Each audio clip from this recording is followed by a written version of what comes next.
पालिकेतनं महाराज निघाले किंवा संभाजीराजे निघाले आपल्याला घोड्यावर निघाले असं. आता मला सांगा घोडा कसा येईल कुठून इथे सांगा.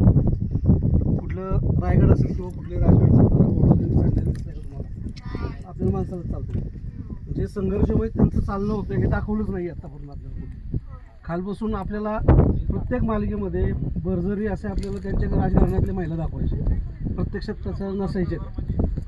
त्या सिंपल पद्धतीने गोपनीय पद्धतीने त्यांचा प्रवास असायचा, कारण की ते राजकारणातले होते, त्यांना धोका त्यांना होऊ नये म्हणून कशा जात आहेत साध्या वेषांतर करून ते जायच्या. मालिकात तसं दाखवलं तसं मी प्रत्यक्ष एक. त्याच्यानंतर आत्ताची ही लोकं राहतात, म्हणजे मी पाहिजेच आहे बरं का, टिटेगरचं इथलंच आहे, जवळचं मित्र आहे आम्ही दोघं. त्या गावात आता ह्या लोकांचं राहणीमान ह्या 21व्या शतकात बघा कसं येते. आपण मागासले पण म्हणतो त्याला, हे संघर्ष काढतो. त्यावेळेला 1600 शतकामध्ये ज्या वेळेला मावळे कसे एकत्र करत असतील, सतत ते गड किल्ल्यावर 20, 25, 40 लोक असायचे. फक्त खाली काही लोक असायची वाटसरू वगैरे दाखवणारी, त्याची तशीच नावं पडली. वाटकर माची इथे आहे, ते माचीला काही असायची राखणदार गड किल्ल्यावर. पण आपण बारीक असा आपण हिशोब बघितला आपण सगळे की त्या काळामध्ये अशी टोंगरदारातनं अशी घरकुलं असायची, छोटी छोटी अशी झोपड्या असायची. नाचणी वरी तांदूळ असं केलं जायचं. आणि त्याच्यामध्ये जी लोक असायची तरुण असायची ती वाहून घेतलं तो स्वराज्यासाठी. आणि इकडे कसं असायचं, जेव्यांचं वर्चस्व होतं, कोंडाळकरांचं होतं, बांधलांचं होतं. मग त्यांच्या जेव्यांचा त्या प्रत्येकांपाशी अशी 400, 500, 400, 500 माणसं असायची.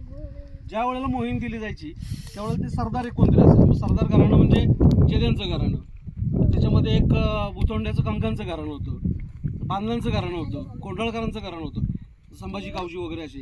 एक मग माणसं जास्त कोणाची कोण काम जास्त चांगलं करू शकतं, मोहीम चांगली करू शकतं, त्यांना ती मोहिमा दिली जायच्या. त्यावेळेला ते शेतात काम करणाऱ्यांना एक त्यांचा असं एक संदेश असायचे वेगळ्या पद्धतीचे. आणि जेद्यांचं म्हटलं की त्यांना वेगळं त्यांना एक खुणा असायच्या, अशा एक काहीतरी निशाणी असायची.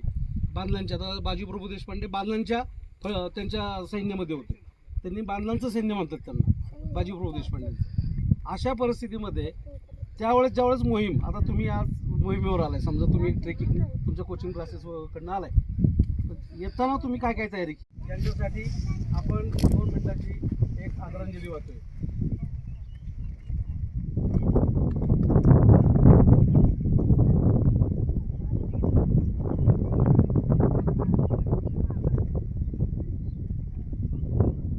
छत्रपती शिवाजी महाराज की जय. जय भवानी. जय शिवाजी. हर हर